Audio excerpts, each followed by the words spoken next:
La independencia de México tiene muchos factores que se pueden explicar, desde causas sociales hasta climatológicas. El doctor Alfredo Ávila Rueda, investigador del Instituto de Investigaciones Históricas de la UNAM, señaló que no hay un paso automático entre las ideas ilustradas y formar parte de un proceso revolucionario. El especialista comentó que esto tiene que ver con lo que se leía en esa época. Hay que recordar que el rey era considerado un vicario de Dios, hay que recordar el enorme peso que tenían las estructuras eclesiásticas y otras corporaciones que, sin ser propiamente eclesiásticas, también recurrían a la religión, como las cofradías o la Inquisición.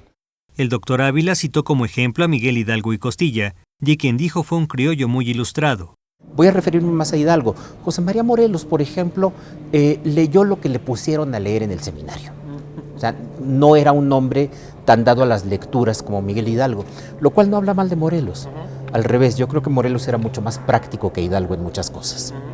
Ignacio Allende había seguido una carrera militar en las milicias de la época y era también un ranchero, miembro de familias de rancheros, de manera que su cultura letrada tampoco era tan importante como la de Miguel Hidalgo. ¿Qué leía Miguel Hidalgo?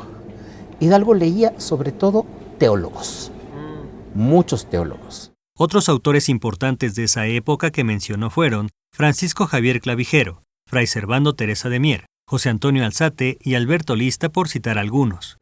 Entonces, no fueron las ideas las que ocasionaron la revolución, pero las ideas explican por qué Hidalgo y por qué Morelos decidieron encauzar la revolución hacia la formación de una república en la que todos nosotros fuéramos considerados iguales, con los mismos derechos, con las mismas obligaciones, y no hubiera un monarca que se perpetuara por encima de los demás.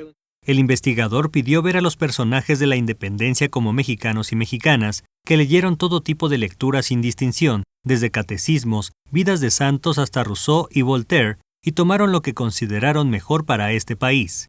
Lo más importante es que debemos contextualizar esas lecturas. La lectura que Miguel Hidalgo o José María Morelos hacían de ciertos documentos, de ciertos textos, no es la misma lectura que podemos hacer nosotros.